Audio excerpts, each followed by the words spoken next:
They called him the cowboy who never smiles, a man so broken by his past that he'd built walls no one could climb.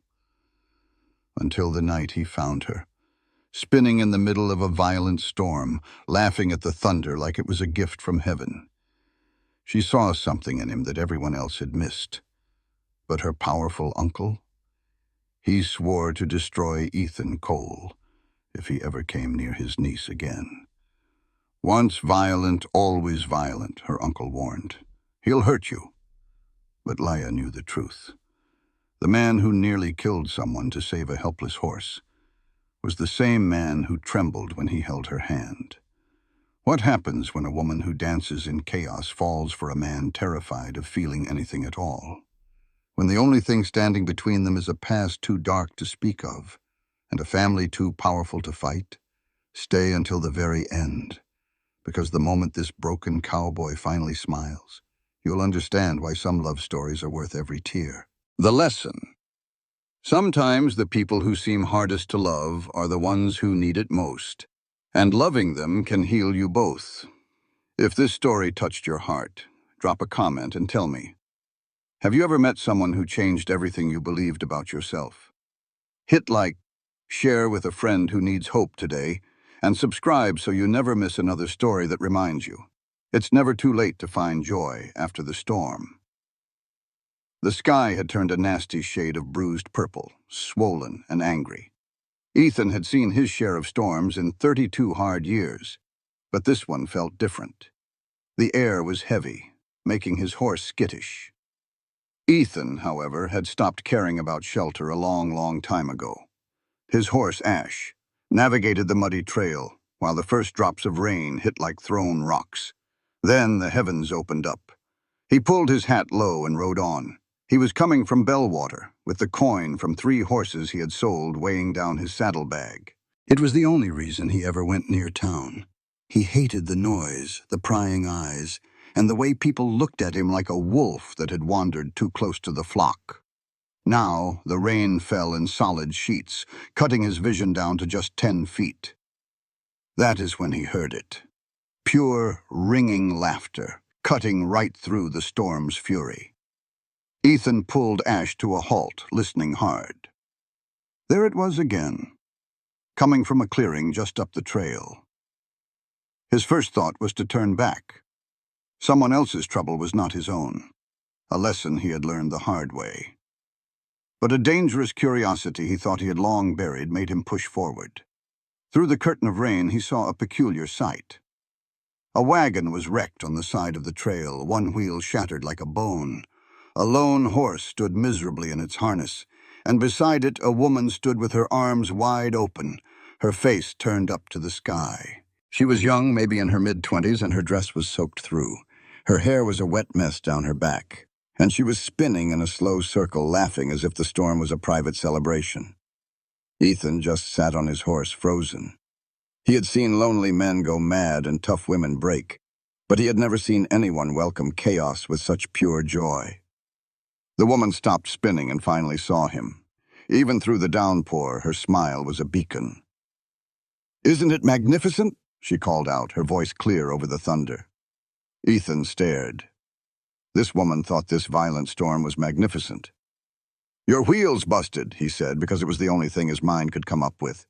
"I know," she laughed. "Isn't it just absurd? I was so careful this whole trip, and then this?" She gestured at the wreck. "The timing is almost poetic." Poetic. Ethan's jaw tightened. "You need help." "Do I?" she asked, tilting her head. "I suppose, but I was just thinking, when was the last time I really felt a storm instead of just hiding from it?" "You're going to get yourself killed," Ethan stated plainly. "We all die eventually," she replied with a bright smile. "Might as well enjoy the rain." Ethan had no answer for that. Every part of him screamed to ride on and leave this foolish woman to her fate. Instead, he heard himself say, "My cabin's about 7 miles north. You can wait out the storm there." Her smile grew even wider. "That is very kind of you, Mr. Ethan Cole." "Well, Mr. Ethan Cole, I'm Leia Monroe, and I accept." She pointed to her horse. But my wagon is not going anywhere. Leave it, Ethan said, dismounting. He could not believe what he was doing. He did not help people. He did not get involved, especially not with strange women who laughed at thunder. He unhitched her horse and pulled a few bags from the wagon. "You traveling alone?" he asked. "I was meeting someone in Bellwater," Yaya said, now standing beside him. Up close, her eyes were the color of new spring grass. "But I think I took a wrong turn." "You are lucky you ran into me and not someone worse," Ethan grunted, grabbing her trunk. "Am I?" Her tone made him look up. She was studying him. "You do not seem dangerous, Mr. Cole, just very sad." The words struck him like a punch.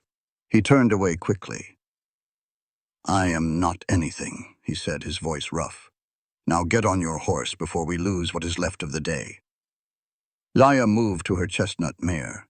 Seeing she would struggle in the soaked dress, Ethan stepped in without a second thought and cupped his hands to give her a lift.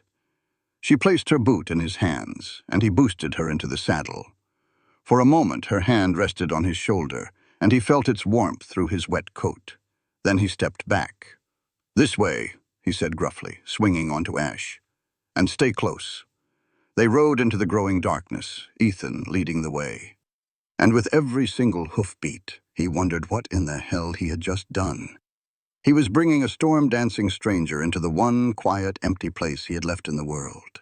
The path got real narrow, winding through rock and pine as the rain came down hard. Ethan had to get off and lead his horse Ash through the worst parts. Laya did the same, never saying a word about the mud or the cold. He glanced back once and saw her face turned up to the sky, looking peaceful. A couple hours later, her horse slipped. He turned Ash around in a flash. "You all right?" he asked. Her voice was tight. "Fine." He could see her shivering in the dim light. "Not much further," he promised, feeling a pang of guilt. The cabin finally appeared through the gloom, a simple shelter of stone and wood. It was all they needed. He helped Leia down from her horse, catching her when her legs gave way. "This is home," she said, looking at the small building. "It is shelter," Ethan corrected. He had never called any place home. He took care of the horses first, rubbing them down in the small lean-to. Laya watched from the doorway. "You are good with them," she said.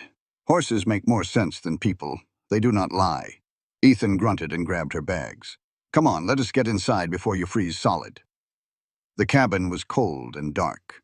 He lit an oil lamp, revealing a single room with just the basics: one table, a bed, and an old stove. He pointed to a blanket on the bed.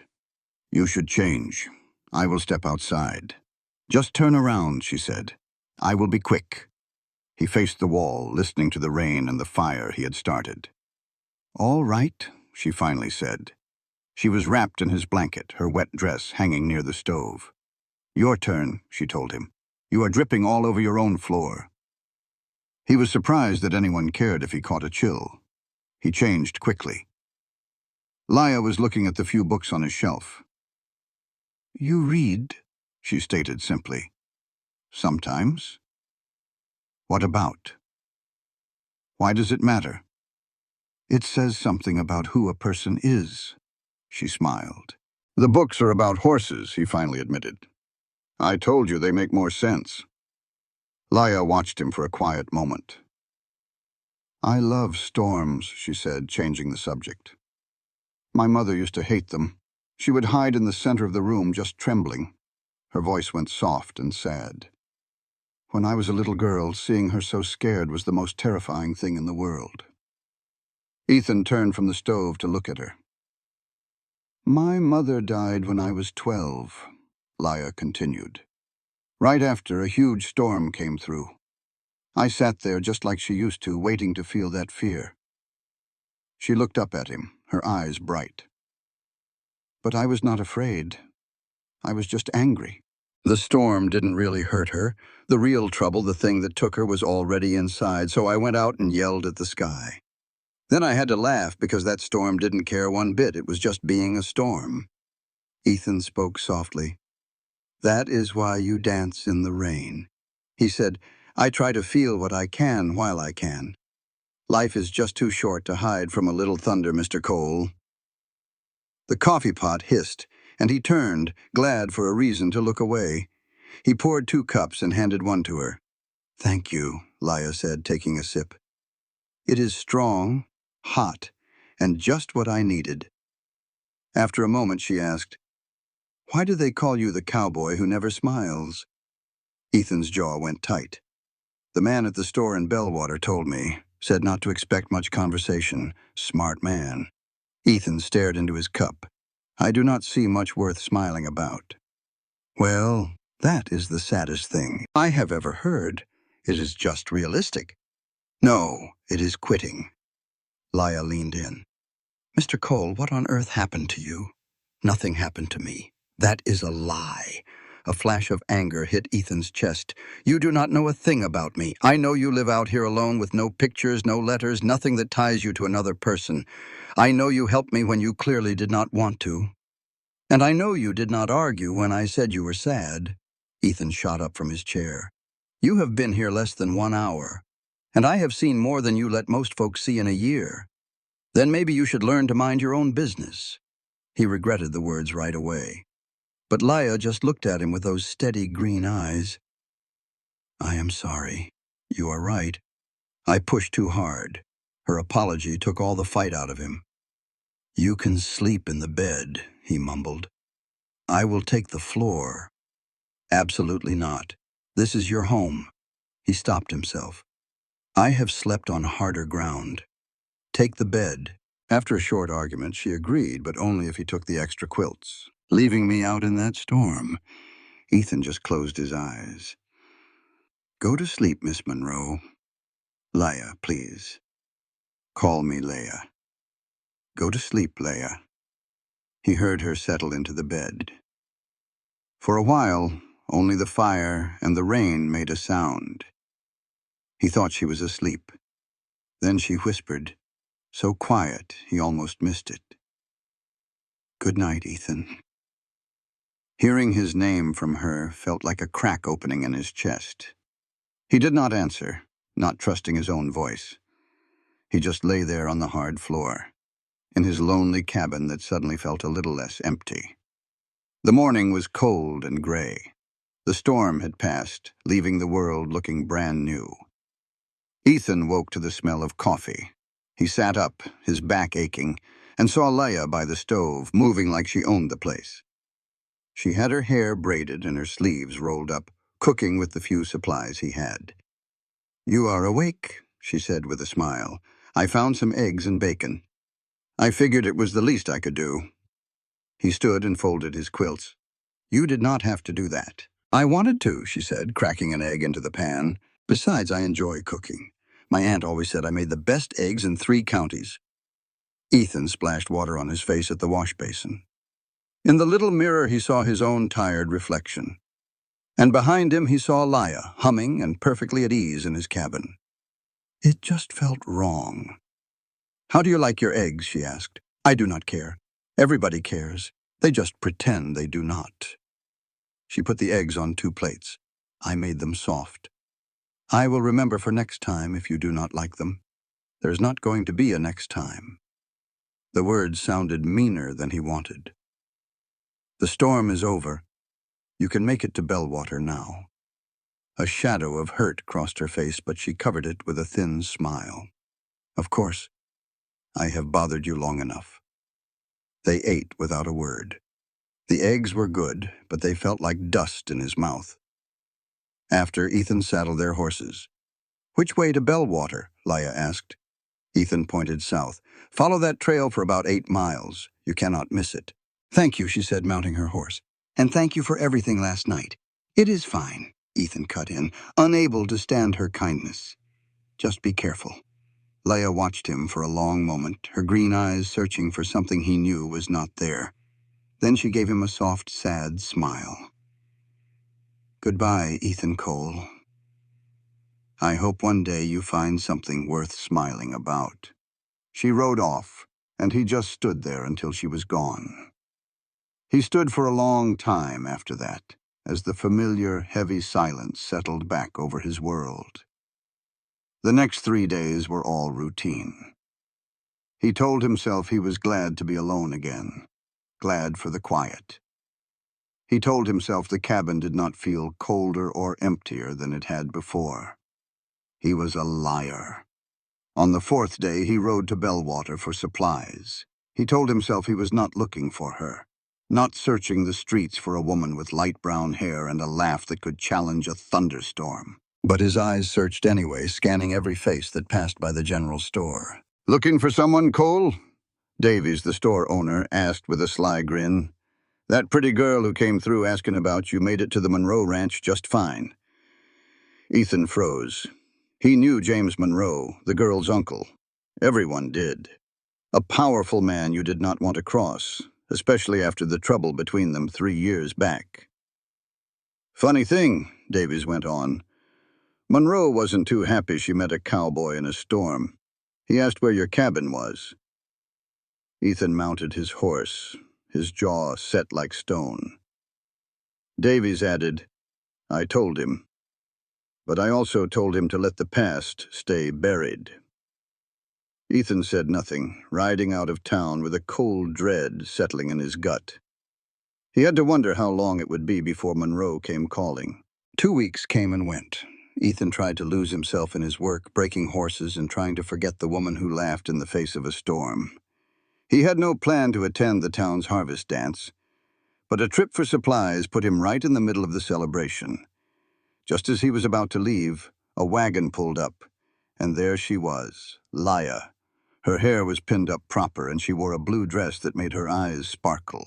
She was laughing, and the sound of it hit Ethan square in the chest. She looked like she belonged, in a way he never could. He tried to turn his horse away, but it was too late. "Ethan," she called out, her voice full of warmth.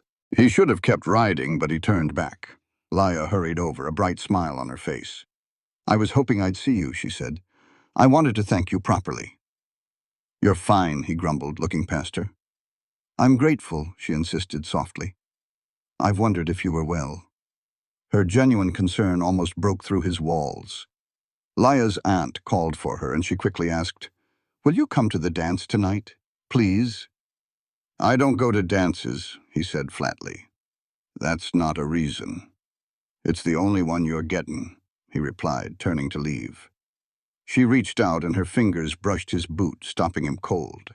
"I know you like being alone, Ethan," she said gently. "But sometimes what we think we want isn't what we need." She let her hand fall. "The dance starts at sunset. I'll save you a slice of apple pie just in case." Then she walked away. Ethan sat there on his horse, frozen. He rode home as the sun began to set, the sky blazing with color. He could picture Laya in her blue dress smiling for some other man. The thought was like a punch to the gut. This was foolishness. She was just a woman he'd helped, nothing more. But he couldn't shake the image, pacing his porch like a caged wolf. He couldn't remember the last time a soul had looked at him the way Laya did, like he was somebody worth knowing. "Oh, to hell with it," he muttered. 20 minutes later, he was riding toward Bellwater in his best shirt, feeling like a damn fool for betraying every rule he lived by. The town dance was in full swing, the square lit up with lanterns and fiddle music spilling from the church hall. He was about to turn tail and ride home when he heard her voice. "You came." Laya stood in the doorway, smiling like he'd handed her the moon.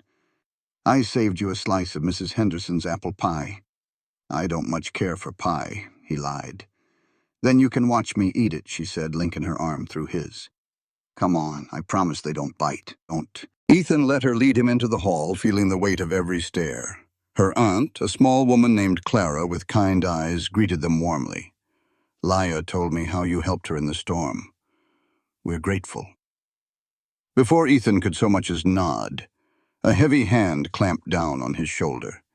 He turned and found himself looking into the cold, familiar eyes of James Monroe. "Ethan Cole," Monroe said, his voice slick with a friendliness that didn't reach his eyes. "Been a long time." Laya jumped in. He saved my life, Uncle James. Monroe's smile was pure ice. Yes, I heard all about the shelter you provided. Taken in a young woman, all alone in your cabin overnight, Monroe continued, his voice loud enough for others to hear. The poison in his words filled the air. Your niece needed help, Ethan said, his own voice low and steady. Is that all it was? Monroe shot back. Or did you see an opportunity? Leah went pale. Uncle James, he was a perfect gentleman. You're young, Monroe scoffed. You don't understand men like him, men with reputations. The music stopped. Everyone was watching. 3 years ago, Monroe boomed, you nearly beat a man to death over a horse. He was killing the animal, Ethan ground out. You brutalized him, Monroe declared. And the worst part was, Ethan knew he was right. He had lost control, and the shame of it was a bitter pill. Please, stop, Leah begged, her voice trembling. But her uncle wasn't finished. He stepped closer to Ethan. She lives under my roof. Her choices reflect on my family, and I won't have our name dragged through the mud by a man with no control. Those words landed like a punch to the gut. The fight went right out of Ethan. He looked at Leah's worried face. He's right. I shouldn't have come. He turned and pushed through the silent crowd. He was untying his horse when she caught him, her eyes full of tears. Don't let him run you off. He's not running me off, Ethan said, swinging into the saddle. He's just telling the truth, Leah. I don't believe that, she said, her chin set with a stubbornness that surprised him. Then you're more naive than he thinks, Ethan said gruffly. Go on back to your dance. What if I think you're worth my time? That stopped him cold. Why? He asked, his voice rough with emotion he hadn't felt in years. Because I saw the man in that cabin, she said, her voice soft. The one who reads books and cares for his animals. You're not a bad man, Ethan. You're a hurt one. He wanted to ride away, but he couldn't. Everyone deserves one person who sees them for who they are and stays anyway, she whispered. Monroe's voice cut through the night, calling her back. She looked at Ethan. Meet me tomorrow. At the creek on the east edge of our property. You know the one? He did. Boundaries. Noon, Leah said again. Meet me there, please. Her uncle's voice held a clear warning. I have to go, Leah told Ethan. But I meant it. I'll be there whether you come or not. She gave his boot one last squeeze, then turned and walked back with her head held high. Ethan watched Monroe put a possessive hand on her shoulder and lead her away, feeling something break inside his chest. He rode home through the dark, his mind a mess. The cabin was just as he'd left it, cold and quiet. He stood in the middle of the room, seeing her everywhere. Her words echoed in his head. Everyone deserves at least one person who sees them truly, and stays anyway. He told himself he wouldn't go, that he should retreat into his solitude. But when the sun came up, he knew he was lying. He was going to meet her, and the thought terrified him. He got to the creek early, pacing between the water and the cottonwood trees. He shouldn't have come. Every sensible part of him screamed it was a mistake. Getting closer to Leah Monroe would only lead to heartache for both of them. But good sense had left him sometime between last night's shame and this morning's ride. The sun climbed high, and he was about to give up when he heard hoofbeats. Leah was riding toward him on her mare, a smile on her face that made his heart ache. You came, she said, hopping down from her horse. I wasn't sure you would. I wasn't sure either, Ethan admitted. She walked right up to him, close enough to see the gold in her green eyes. I wanted to apologize for my uncle. What he did was cruel. He was just protecting you, and everything he said was true. Truth can be a weapon, Ethan, and he used it to hurt you. He had no right. She moved a little closer. Will you tell me what really happened 3 years ago with that man? Ethan looked away at the creek. Why does it matter? Because I want to understand, not judge. For a long moment, there was only the sound of the water. Then Ethan began to talk, his voice rough. His name was Garrett. Garrett bought a fine young stallion, all spirit. But Garrett didn't want spirit, he wanted submission. When the horse fought back, he started beating it. Not training, just pure brutality. Ethan's hands tightened into fists. I was passing through town and saw it happening in the street. The horse was bleeding and screaming, and Garrett was laughing. His voice dropped lower. I told him to stop. He told me to mind my own business. So, I made it my business. You stopped him, Leia said. I destroyed him, Ethan corrected her, his voice harsh with self-blame. I pulled him off that horse and I beat him. Broke his jaw, 3 ribs, nearly busted his knee. It took 4 men to pull me off him. Leia wasn't horrified like he expected. What happened to the horse? She asked. The question surprised him. I bought it from him after, paid double, nursed it back to health. He died last year, but he had 5 good years. You saved him, Leia said softly. I nearly killed a man. A man who was torturing an animal, she replied. I'm not saying it was right, Ethan, but I understand why you did it. The fact that you still feel guilty says more about you than the act itself. Leia reached out and took his calloused hand. Her touch was warm. You are not a monster, Ethan. You are a man who feels things so deeply that sometimes you lose your way. That is not evil. It is just human. Her simple act of kindness seemed to break something loose inside him. He stared at their hands, shocked that she could know his darkest secret and not pull away. Sometimes the rage inside me is terrifying, he admitted, his voice low. I have spent years building walls to keep it in. What if they break? Then you let people help you rebuild them, Leia said, squeezing his hand. You do not have to carry this alone. I have been alone with it for 3 years. I am used to it. Being used to a thing does not make it right, she said with a gentle smile. Come on, tell me about your horses. So he did. He spoke of Ash and the others, their quirks and spirits. Leia listened, truly listened. You love them, she said simply. They are honest creatures, loyal.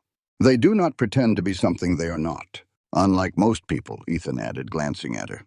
You are different. How is that? She asked. You mean what you say. You do not play games. Leia let out a bright laugh. Oh, I play games, just not with a person's heart. They sat in a comfortable quiet for a moment. Ethan could not recall the last time he felt so at peace. Can I ask you something? Leia finally said. Why did you come to the dance? You could have just ignored me. Ethan decided on the truth.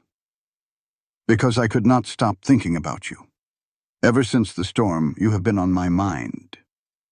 He pulled his hand back, suddenly feeling exposed. It is foolish. We barely know each other. Time is not the only way to measure a connection, Leia said softly. Sometimes you meet someone and it feels like coming home. Is that what this is for you? Ethan asked, his breath catching. I think it might be, she said, turning to him. I know it is fast. But I have never wanted to understand someone the way I want to understand you. What if there is nothing worth finding behind all my walls? There is, she insisted. I have already seen it. She reached for his hand again, and this time he let her take it. The only question is if you will let me see more. Before he could find the words to answer, the sound of approaching horses shattered the peace. James Monroe rode into the clearing, his face like a thundercloud. Leia, get on your horse, he commanded. Uncle James, we were only talking. I said, get on your horse. Monroe's voice was sharp, and Leia flinched. Ethan rose to his feet, placing himself between them. She has done nothing wrong. I will be the judge of that, Monroe snapped, stepping closer. I told you to stay away from her. You told me a lot of things, Ethan countered. Does not make them true. You want to talk about true? Monroe scoffed. Is it true my niece's name is being dragged through the mud all over town because she is seen with you? That is enough, Uncle James, Leia said, her voice shaking with anger. Ethan is a good man, and I am not a child. You live under my roof, he shot back. Then maybe it is time I found my own. The words hung in the air, shocking them all. I care about Ethan, she said, her voice firm. I will not stop seeing him just because you disapprove. The world seemed to stop for a moment.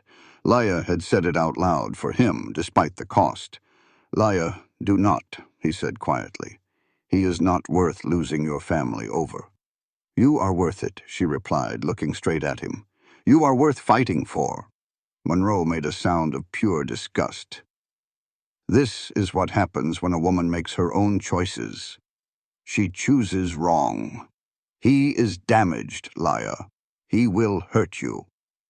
No, he will not, she said with total confidence.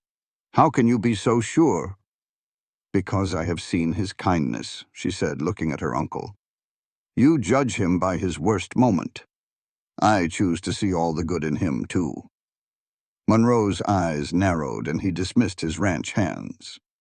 Once they were gone, he lowered his voice. His past will follow him, Laya. And if you are with him, it will follow you, too. I can handle gossip.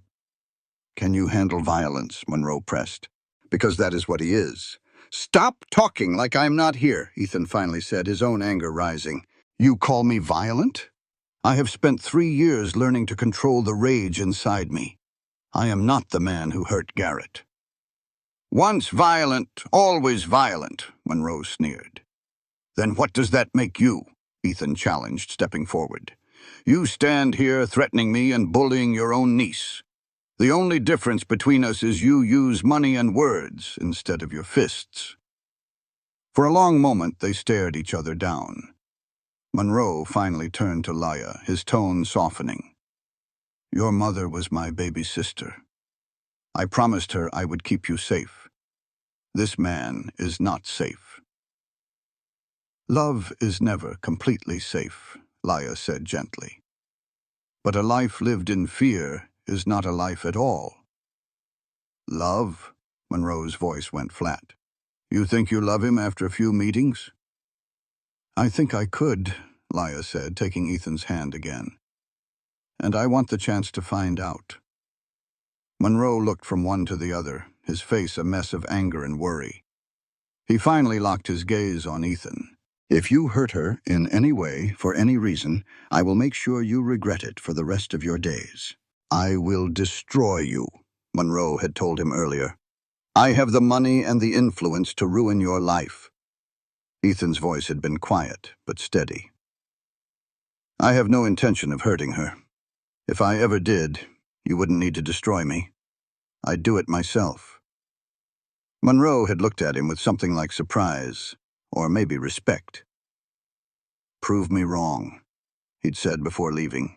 Now, by the creek, Laya broke the silence. That went well, she said, and the dry humor in her voice made Ethan laugh. It was a short, surprised sound that shocked them both. You're insane, he said. Probably. She smiled at him. But you laughed, I heard it. He felt a wall inside him start to crumble. You really meant it? He asked. What you said to your uncle about caring for me? Every word, she said, stepping closer. I know it is fast and maybe foolish, but I care about you. I would like the chance to see where this could go. Ethan wanted to say yes, but fear held him back. I'm not good at this, he said instead. I'm not good at letting people get close. I know, Laya answered, her hand coming up to rest on his chest. I am just asking you to try, one day at a time. Her touch burned right through his shirt. He covered her hand with his own. What if I disappoint you? What if you do not? She smiled. Just then the first snowflake fell between them. They both looked up as more began to drift down from a gray sky. Snow? In October? Laya breathed. Ethan's gut tightened. An early snow meant a hard winter was coming fast. You need to get back to your uncle's ranch, he said, already moving toward the horses. This could get bad. Come with me, she offered. Your uncle just threatened to ruin me. Showing up at his ranch in a snowstorm probably would not help his opinion. But Laya did not move. Snowflakes caught in her hair. "Promise me something," she said. "Promise me you will not use this storm as an excuse to pull away and hide in that cabin." He wanted to, but he could not make a promise he might not keep. "I will try," he said. "That is all I can offer." "Then I will take it," she said. Leia mounted her horse and looked down at him. "When the snow stops, you have to come find me. Promise me, Ethan." He met her worried gaze. "I promise." He watched her disappear into the swirling snow and then headed for home. The storm raged for 3 long days, burying the world under 2 feet of white. The cold was brutal, but a promise was a promise. Getting his horse, Ash, saddled and ready took hours in the deep drifts. Every part of him knew this was a fool's errand. But the need to keep his word to her was stronger than his own sense of survival. The ride to Monroe's ranch was a battle. The trail was gone, and the wind cut like a knife. When the blizzard finally broke, Ethan rode hard for the Monroe ranch. The journey was treacherous, but he had made a promise. James Monroe met him on the porch with a rifle in his hands. "Took you long enough," Monroe said. "The snow stopped yesterday. The trails are bad. Is she all right?" A look of concern crossed Monroe's face. "She is sick. Came down with a fever 2 days ago. My wife is with her, but she keeps asking for you." He lowered the rifle a little. "I do not trust you, Cole. But my niece seems to. Right now, she needs you. So get inside, but do not cause any trouble." Monroe led him into the warm house and stopped outside a closed door. Monroe's wife, Helen, a handsome woman with kind eyes, met him at the door. "Mr. Cole, I'm Helen. Leia has been asking for you." She looked at her husband. 10 minutes. She needs her rest." Inside, Leia was propped up in bed, looking weak but with a fire in her eyes. "You came," she whispered. "I knew you would." Ethan sat beside her. "Your uncle said you had something important to tell me." Leia took his hand, her grip surprisingly firm. "The snow. This winter is going to be bad, isn't it?" Ethan nodded. "Then you need to listen. When I am well, I am coming to your cabin. I am going to stay there with you through the winter." Ethan was stunned silent. "You can't. Your uncle would never allow it." "My uncle does not get to decide," she said, her eyes fierce. "I have spent my whole life letting others tell me what is proper and safe. Meeting you during that storm woke something up in me. Life is too short to live by another person's rules. If people talk, let them talk. I no longer care." "I care about you, Ethan," she said, pulling his hand to her heart. "I cannot stand the thought of you out there all alone this winter, thinking you don't deserve a friend." "But what if your uncle is right? What if I end up hurting you?" "Then we will face it together," she vowed. "I will not let fear keep me from what I know is right." Ethan stared at her, this brave woman offering him everything he thought he could never have. "Why?" he asked, his voice rough. "Why risk so much for a man like me?" "Because you are worth it," she said simply. "And because I know you would do the same for me." He knew she was right. "When you are well," he heard himself say, "if you still want to come, I will not stop you." Helen returned then, her expression firm. "Time is up, Mr. Cole." Ethan stood. "Get well," he said gruffly. Downstairs, Monroe stood with his arms crossed. "What did she say to you?" Ethan met his gaze. "That she is coming to stay with me at my cabin for the winter." Monroe's face turned red. "I absolutely forbid it." "With all due respect, sir, you cannot forbid it," Ethan said calmly. "She is a grown woman, and it is her choice to make." "Hold on," Monroe's voice stopped him. "You actually care about her, don't you?" Ethan turned back. "More than I knew was possible." Monroe's advice was blunt. "Then do right by her. Marry her. Give her that protection." The idea of marriage hit Ethan hard. It felt impossible. "I can't," he finally said. I have nothing to offer." Monroe shook his head. "She deserves a man who sees her worth. I don't trust you, Cole, but I trust her. And if she thinks you're worth the risk, maybe she sees something I don't." Ethan simply nodded and stepped out into the blizzard. The ride home was a blur of fear and a tiny, fragile spark of hope. By the time he got back to his cabin, he was frozen through. He sat by the fire, the question burning in his mind. Leia wanted to be with him. Was he brave enough to let her? The snow kept falling for 6 long days. Ethan spent that week wondering if Leia was getting better over at the ranch. He wondered if she still meant to keep her promise. He told himself it was better if she stayed away, safer for them both. But he knew he was lying. He wanted her to come with a desperation that scared him right down to his bones. On the 7th day, the sun finally came out. He was checking on his horses when he heard the sound of hoofbeats in the snow. His heart started pounding. It was Leia, bundled up but sitting tall in her saddle, her horse loaded down with supplies. She'd really come. He stood there, stuck between wonder and pure panic, as she rode right up to his cabin. Her face was pale, but her eyes were full of determination. "Hello, Ethan," she said. His first words were a reflex. "You shouldn't be here, you just had a fever." She just looked at him. "The ride was tough, but I had to come. Now, are you going to help me with these bags, or just stand there while I freeze?" A small smile touched Ethan's lips as he started untying her things. "Does your uncle know?" he asked. "He knows," she said, grabbing a bag. "We had a long talk.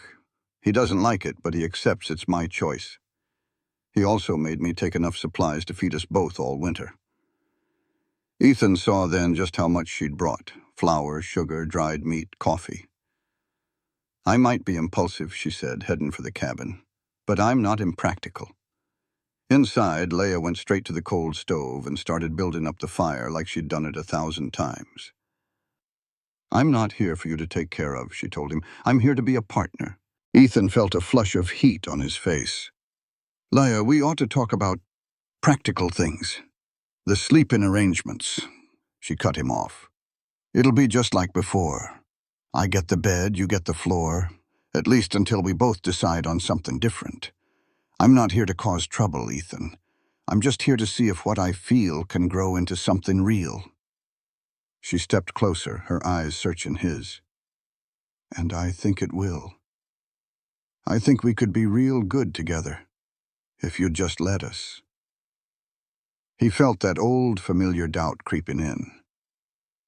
"I'm not an easy man to live with," he said softly. "I'm used to being alone." Her hand came up to rest on his chest. "Then we'll learn together.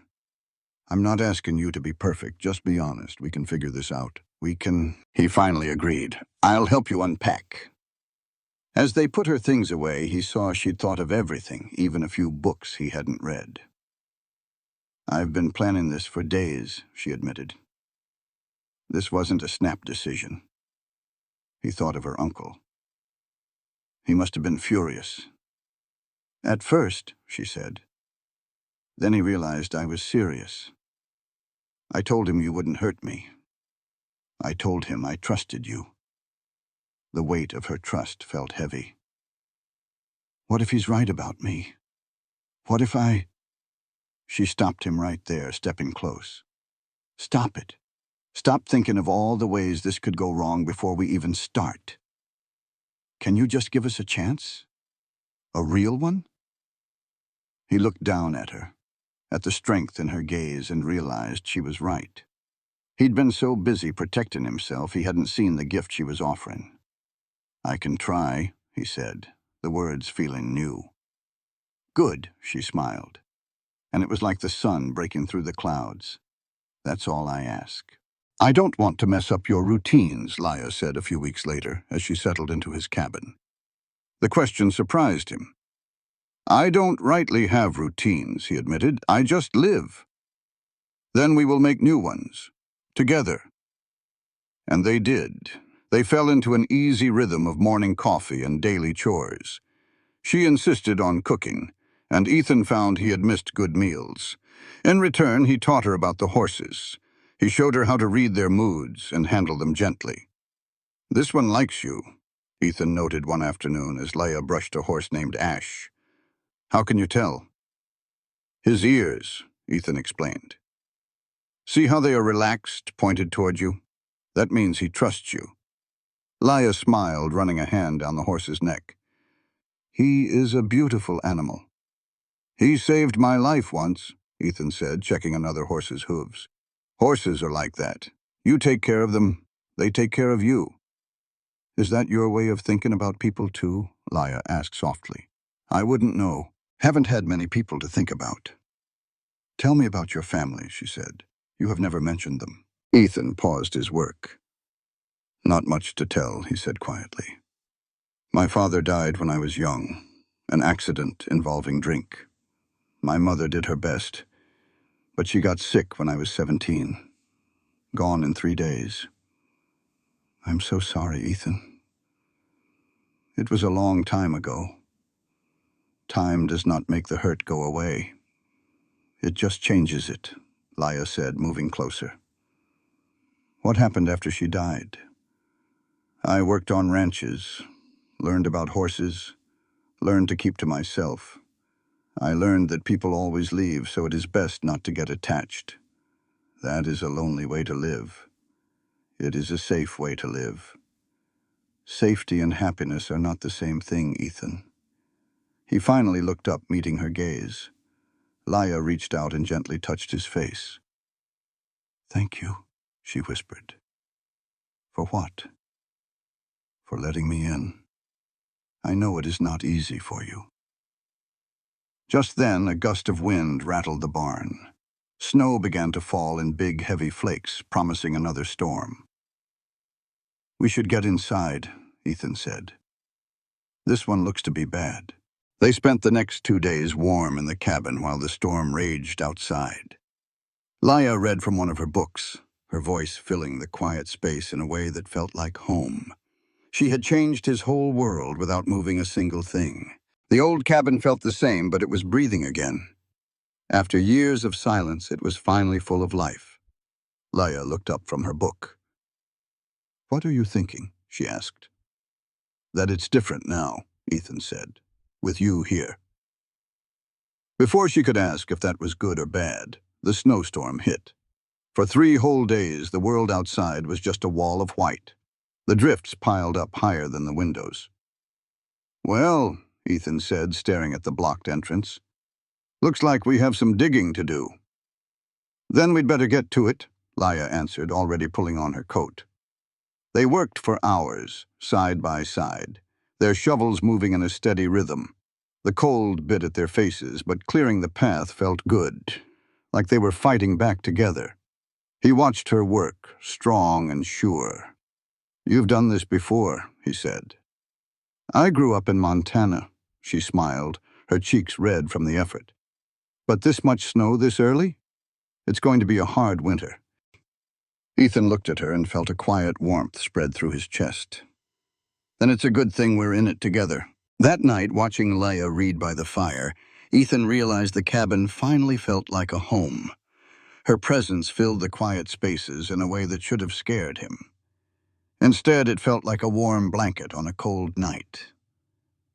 "Leia," he said, his voice low, "I'm glad you're here." Her smile was brighter than the firelight. "I'm glad to be here, too." The days bled into weeks, and the snow kept falling. They were trapped until spring, relying on each other for everything. But it didn't feel like a trap. It felt like peace. Leia respected his silence, but knew when to talk. She was slowly teaching him how to not be alone. "Tell me a secret," she said one evening. "Something no one else knows." He hesitated. Then the words came out. "I used to write poetry," he admitted. "After my mother passed, it was the only way I could say what I felt." Her eyes were wide with surprise. Do you still write? He shook his head. No. After a while, it just seemed foolish. Could see them. It's not foolish, it's brave. She leaned forward. What did you write about? The land, mostly. The way mountains looked at sunrise, how storms moved across the plains, the things that made me feel small and large at the same time. That's beautiful, Ethan. It was embarrassing. No. Her voice was firm. Vulnerable, maybe. Honest, definitely, but not embarrassing. Never embarrassing. Ethan looked at her, at the conviction in her face, and felt something crack open in his chest. You see good in everything, don't you? I see truth in things, the good and the bad, the beautiful and the broken. She reached across the space between them and took his hand. And I see you, Ethan Cole. All of you. Not just the parts you think are acceptable. What if the parts you see aren't real? What if I'm just pretending to be better than I am? Then you're the world's most dedicated pretender because I've been living with you for 2 weeks and I haven't seen a single moment of pretense. She squeezed his hand. You're exactly who you are, Ethan. Complicated and wounded and trying so hard to protect yourself from more pain, but also kind and gentle and capable of so much more than you believe. How can you be so sure? Because I see how you are with your horses, how patient you are, how you'd rather take time than force obedience. I see how you've made space for me here without complaint, how you've adjusted your whole life to accommodate mine. She smiled softly. And I see the way you look at me when you think I'm not paying attention. Like I'm something precious you're afraid to touch. Ethan's breath caught. He hadn't realized he was that transparent. You are precious, he said roughly. And I'm afraid I'll somehow ruin this, ruin you, prove everyone right about what kind of man I really am. Then, let me tell you what kind of man you are. Laya moved from her chair to kneel in front of him, both her hands now holding his. You're the kind of man who gives his bed to a stranger in a storm, who rides through a blizzard to check on someone who's sick, who feels things so deeply that you had to build walls just to survive them.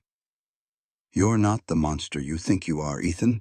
You're just a man who's been hurt and is trying not to be hurt again. Tears burned in Ethan's eyes, and he blinked them back furiously.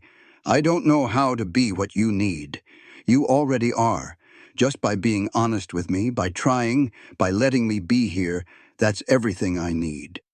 Unable to help himself, Ethan pulled her up and into his arms, holding her like she was the only solid thing in a world made of smoke.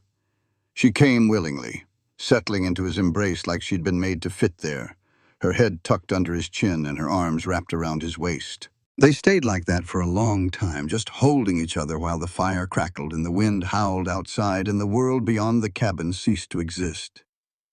I care about you, Ethan finally whispered into her hair. More than I thought I could care about anyone, and it terrifies me. I know, Leia's voice was muffled against his chest. But caring about someone doesn't have to be terrifying. It can also be wonderful. Teach me how to make it wonderful instead of terrifying. She pulled back just enough to look up at him, her green eyes bright in the firelight. I can't teach you that, Ethan. We have to learn it together, one day at a time, one moment at a time, until the wonderful outweighs the terrifying. And if it doesn't, it will. She reached up and touched his face, her fingers tracing the line of his jaw with infinite gentleness. I promise you it will.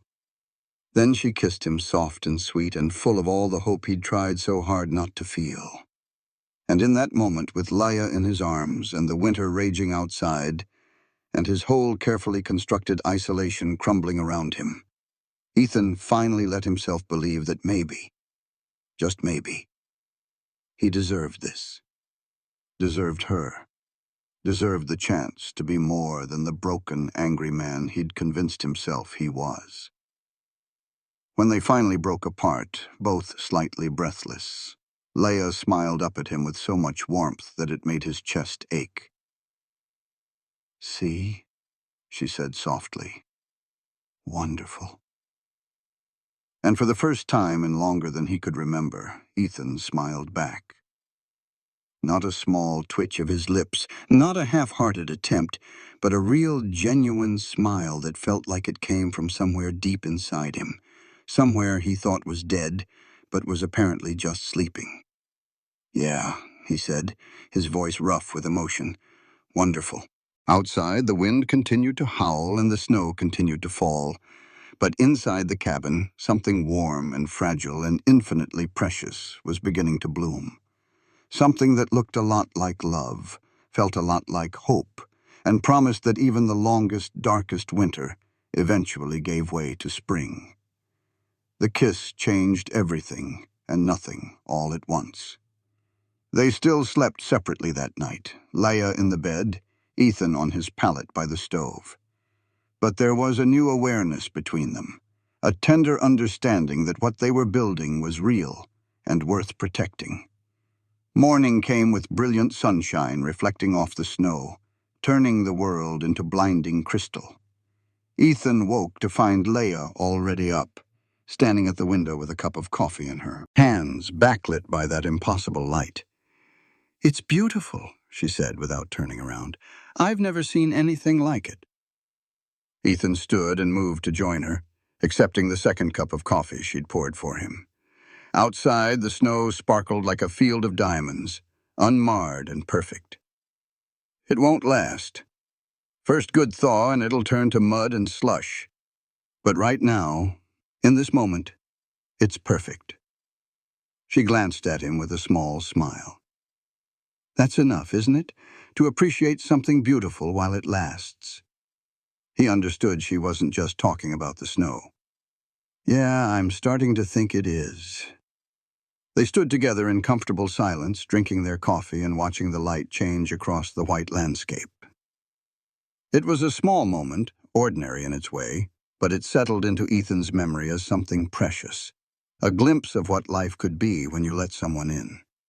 The weeks that followed fell into a rhythm that felt almost like normally. They worked together to maintain the cabin and care for the horses, cooked meals side by side, read books by firelight in the evenings, and slowly, carefully, Ethan began to let his walls come down. He told her about the poetry he used to write, and one night she convinced him to try again. The words came haltingly at first, rusty from disuse, but Leia listened with such genuine interest that he kept going, capturing the way the pine trees looked heavy with snow, how the silence of winter felt different from the silence of loneliness. "That's beautiful," she said when he finished, her eyes bright. "You have a gift, Ethan. It's just words. Words are never just anything. They're how we make sense of the world, how we share what's inside us with other people." She reached across the table and took his hand. "Thank you for sharing them with me." But it wasn't all easy. There were days when Ethan's old habits reasserted themselves, when he withdrew into silence and solitude without meaning to, days when the walls went back up and he found himself pushing Leia away with sharp words or cold distance. The first time it happened, Leia called him on it. "You're doing it again," she said one afternoon when Ethan had snapped at her for asking what he wanted for dinner. "Doing what?" "Retreating, building walls, whatever you want to call it." She set down the pot she'd been holding. "What's wrong?" "And don't say nothing, because I can see something's bothering you." Ethan wanted to deny it, to tell her she was imagining things, but he'd promised her honesty, and that meant being honest even when it was uncomfortable. "I don't know," he admitted, running a hand through his hair. "I just woke up this morning feeling trapped." "Not by you," he added quickly, seeing her expression shift. "By the situation? By being snowed in? By having nowhere to go? By—" He stopped, frustrated by his inability to articulate what he was feeling. "By being afraid this won't last," Leia finished quietly. "That's what you're really feeling, isn't it? You're waiting for it to fall apart, so you're pulling away before it can hurt you." The accuracy of her observation hit him like a fist. Maybe Ethan. She moved closer, her eyes searching his face. "I'm not going anywhere. Even when the snow melts and we can leave this cabin, I'm not leaving you. But you have to stop sabotaging us every time things feel good. You have to let yourself believe this is real. I don't know how. Then fake it until you do." When you feel yourself pulling away, tell me instead of just disappearing. When you're scared, say so. We can't fix problems if you won't let me see them. It was a hard pill to swallow, going against every instinct he had. But looking at Leia, Ethan found himself agreeing to try. And he did. The next time that anger started to build a wall, he stayed put. He talked to her instead of shutting down. It felt strange at first, but she was patient. As the snow piled up, sealing them off from the world, a funny thing happened. Ethan didn't feel trapped. He felt a sense of peace. One night, with a blizzard howling outside, Leia asked about the fight with Garrett. But she asked it differently. Do you regret it? Ethan thought for a moment. I regret losing my temper, he said. But I don't regret saving that horse. And I surely don't regret making Garrett think twice before he hurts another living thing. Would you do it again? She asked softly. He met her gaze. With that horse screaming and him laughing, I don't know if I could have stopped myself. Does that scare you? No, she said. Because you're not that man anymore. You're still the man who protects the helpless, she said, moving closer. You just learned how to do it without breaking yourself. When he looked doubtful, she knelt in front of him. I've seen you with your animals, Ethan. I've seen how gentle you are with me. You're not a violent man, you're a passionate one. Her belief in him was a powerful thing. He pulled her into his lap, holding her tight. I don't deserve you, he mumbled into her hair. You deserve everything I'm choosing to give you. In that moment, holding her, he knew he didn't just want her there. He needed her. The thought was both terrifying and wonderful. Leia, he whispered against her skin. I love you. She pulled back, her eyes shining. Say it again. I love you, he said. And the words felt right. A tear slid down her smiling face.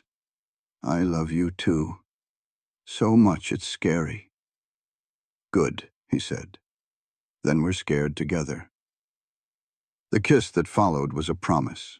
When they finally pulled apart, Leia looked at him with pure resolve. Ethan, I want to stay. For good. I want to build a life here with you. Leia, are you sure? He asked, his voice rough. This life is hard. You'd be giving up everything your uncle can offer. I'd be giving up things that never mattered, she said, framing his face with her hands. What I want is right here. With you. Your uncle will raise hell. He doesn't have to approve. I'm choosing you. Ethan saw nothing but love and certainty in her eyes. Then stay, he said. Build a life with me. Be my... He took a breath. Marry me, Leia. Let me make this real in the eyes of the world. Her breath hitched. Are you sure? I'm asking because I want you to be mine in every way, he said, his voice thick with emotion. Because I want to wake up every morning, knowing you're home. Yes, Leia whispered. Yes, I'll marry you. The world outside their cabin felt strange when the February thaw finally made travel possible. We have to go, Leia said one morning. My uncle will be worried sick. We need to tell him. Ethan agreed, though he hated to leave their snowy haven. The ride to Monroe's ranch was slow and treacherous. When the big house finally came into view, Monroe was already on the porch, his face like stone. Helen rushed out behind him, her eyes filled with relief at the sight of Leia. Monroe led them straight to his study. Helen brought coffee, fussing over them both before her husband waved her out. So, Monroe began, his voice hard. You spent the winter alone in that cabin. We did, Leia said, her voice steady. She took Ethan's hand. And we've decided to spend the rest of our lives together. Ethan asked me to marry him. And I said yes. The room went dead silent. Monroe's expression shifted from shock to anger, then finally settled into a kind of weary acceptance. "You're serious," he stated. "Completely," Ethan said, meeting his gaze. "Sir, I know I'm not who you wanted for her. I don't have money or a big name. All I have is my word that I will spend my life making sure she never—" "I love him, Uncle James." Laya's voice was steady as a rock. "And that is not going to change." Monroe looked at Ethan, his face full of doubt. "Your mother wanted you to have security."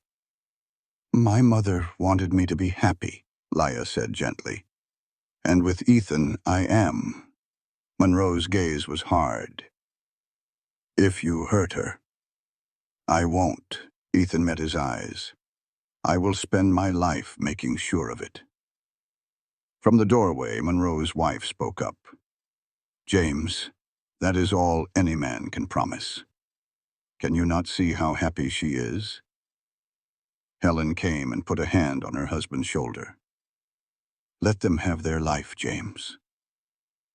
Monroe stood and walked to the window, looking out at the endless snow. His voice was thick with emotion when he finally spoke. "When your mother died, I swore I'd keep you safe.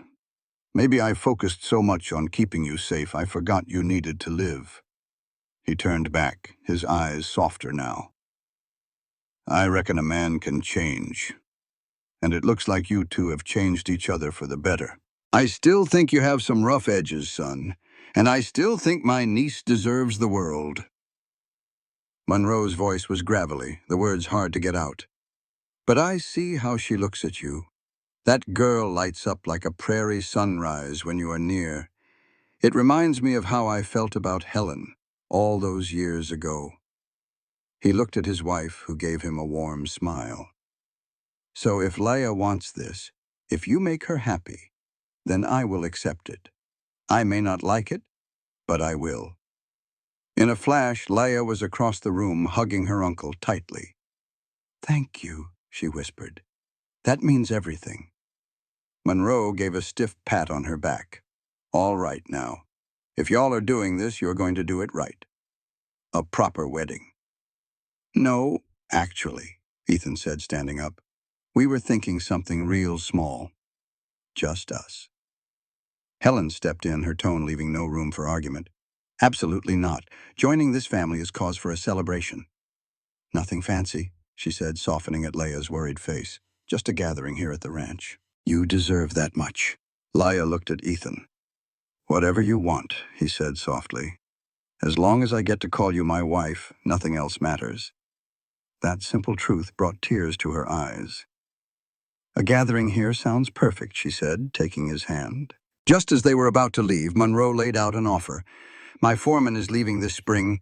I need a man who understands horses and this land." He looked straight at Ethan. "I am offering you the job. It comes with good pay and a house for you and Leia. A secure future." Ethan felt Leia hold her breath beside him. The offer was a good one, a peace offering, but it meant giving up his own place.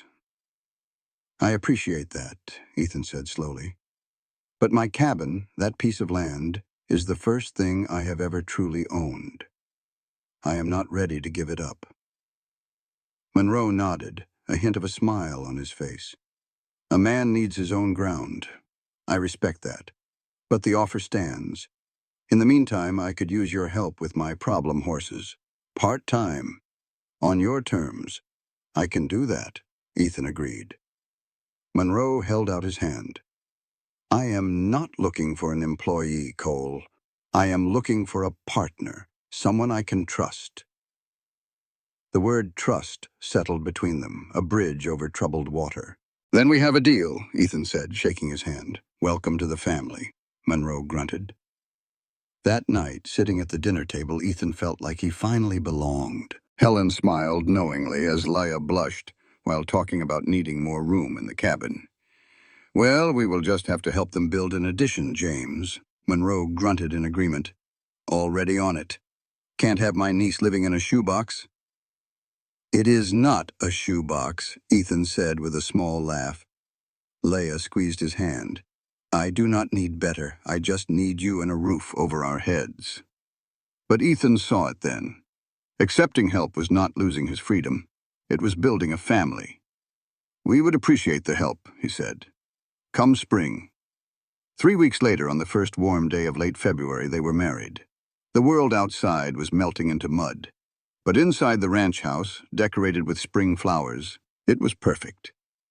Ethan stood waiting, watching Leia walk down the stairs in a simple white dress, her smile bright enough to light up the entire state of Texas.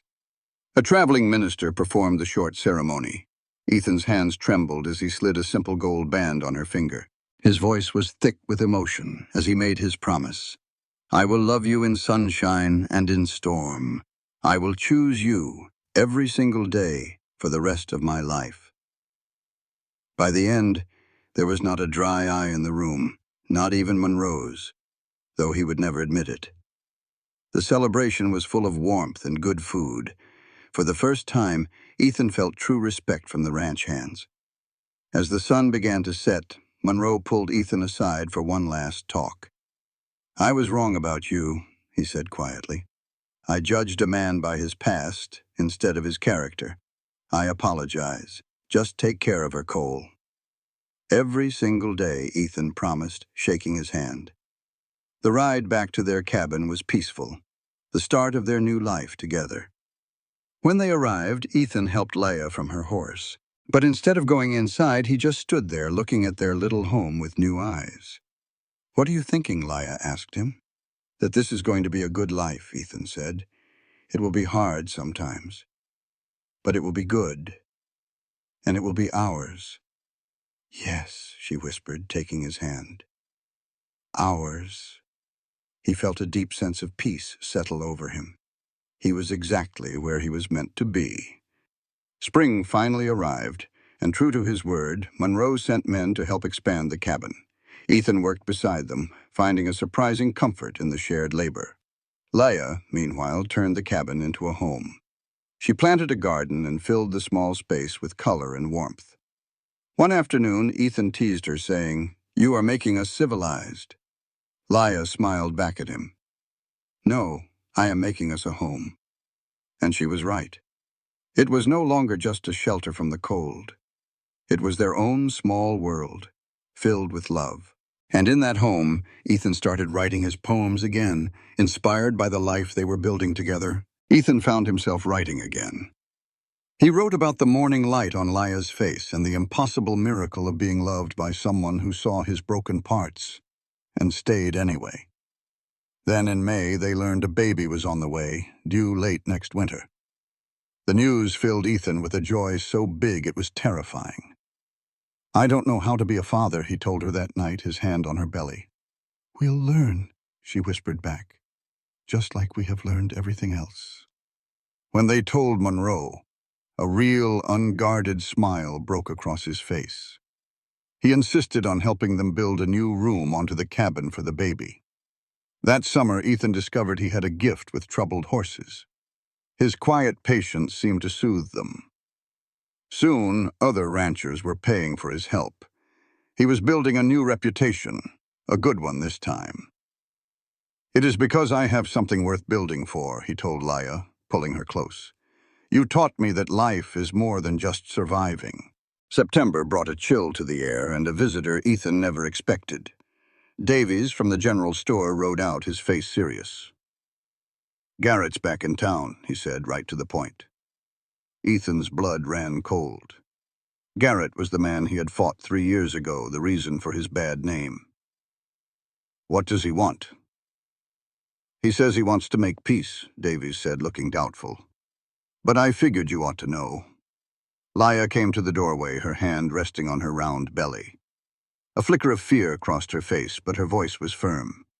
"I am going with you." "Leia." "We are partners, Ethan. We face things together." The next day they found Garrett at the saloon.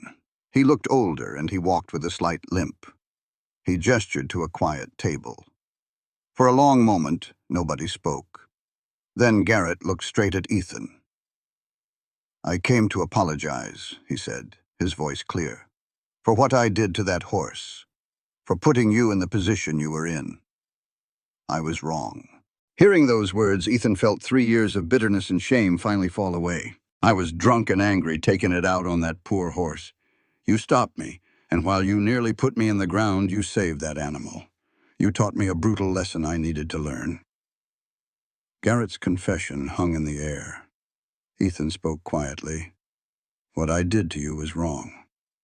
"What you did," Garrett said, "was understandable. I wanted to clear the air, so you could move on." Garrett stood, extending a hand. "I hear you are doing well. A wife, a baby on the way. I am glad. You deserve it." Ethan shook his hand, feeling a weight he had carried for 3 long years finally lift. "Thank you for this." After Garrett left, Ethan was overwhelmed. Leia wrapped her arms around him. "For so long, I thought I was the villain in that story," he said. She kissed his temple. "Maybe you were just human. Can you forgive yourself now?" He thought of the angry man he used to be and the man he was now, building a life worth living. "Yeah," he said at last. "I think I can." Winter came, but this time they were ready. The cabin was finished, just in time for the baby. One cold January night, Leia's labor began. For 12 terrifying hours, Ethan paced until he heard the first cry of his child. "It is a girl," Helen said, her eyes wet with tears. "A beautiful, healthy girl." Ethan walked in on shaky legs. Leia was exhausted but glowing, holding a tiny bundle. "Come meet your daughter," she whispered. He looked down at the tiny face, impossibly small, with a shock of dark hair. She was perfect. "She is beautiful," he whispered, his voice breaking. Leia placed the baby in his arms, solid and real. His last walls crumbled. "What should we name her?" Leia asked. Ethan looked at his wife, at the life they had built from sheer stubbornness and hope. "Joy," he said. "Let us name her Joy, because that is what you both are to me. The joy I never thought I deserved." Leia's eyes filled with happy tears. "Joy Monroe Cole. It is perfect." Spring came, and with it, new life. The garden thrived, and little Joy grew, her laughter filling the small cabin. One afternoon, Monroe rode up, his face serious. "We need to talk. I have a proposition for you." He pulled a document from his coat. "I'm getting older, Cole. This ranch is too much for one man. I want to make you a full partner. Your name on the deed right alongside mine." Ethan just stared, unable to speak. "You are family now," Monroe said, his voice softer. "And you are one of the best horsemen I have ever known. This ranch needs you. I need someone I can trust to carry this on. Keep your cabin, keep your independence. Just partner with me. Help me build something for all of us, something we can pass down to Joy." Ethan took the papers with a shaking hand. A year ago, he would have said no, too afraid of being tied down. But now, all he felt was gratitude. "I will read it," he said. "And Monroe, thank you. You have earned it, son." That night, Ethan told Leia about the offer. "What do you want to do?" she asked. "I want to accept," he said. "It is time to stop being afraid of building something bigger than just us." "You are not that scared man anymore," she said softly. "No, I am not," he agreed, looking at the woman who had taught him how to truly live. "Then accept it," she said. "Let us build that legacy for our family." He pulled her close. "I love you," he said, "for seeing the man I could be when I could not see it myself. I love you for being brave enough to let me in." They sat under the stars, planning a future they would face together. Far off, he saw what might have been storm clouds gathering. But this time he felt no fear. He had learned that storms can bring unexpected gifts. He had learned that a woman who laughs in the rain can teach a man who never smiled how to find joy. And he had learned that real love was worth every single risk. Inside, Joy began to cry. Ethan followed Leia into the warm light of their home. And as he closed the door, a real, genuine smile spread across his face. The cowboy who never smiled had finally learned how. This content was carefully researched, developed, and manually edited by our team to deliver meaningful stories with valuable life lessons. Every narrative is crafted to entertain, inspire, and empower our audience. We believe that great stories can change lives, and we are committed to bringing you content that matters. Thank you for being part of our community.